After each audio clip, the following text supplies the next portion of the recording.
Le sculture di Simon Benetton invadono la città trasformandola in un museo diffuso e all'aria aperta. 12 opere monumentali sono state posizionate in altrettanti punti di Treviso per una rassegna dedicata al maestro trevigiano in occasione del suo 80° compleanno. Finora di Benetton erano state esposte sculture singole in varie circostanze, ma non era mai stata organizzata una mostra articolata. Non si può collocare una statua a caso, va pensata la sua collocazione e per questo sto costituendo una commissione che raccolga esperti, cittadini, persone attente anche alla bellezza degli oggetti e dei luoghi per ragionare insieme sulla collocazione delle prossime statue o anche di queste di Benetton nel prossimo futuro.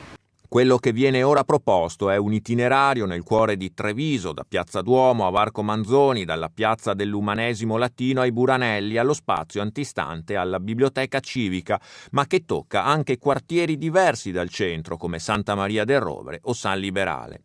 Ma la mostra, spiega l'assessore alla cultura Luciano Franchin, è anche lo spunto per ripensare alla collocazione delle statue già presenti o future in città.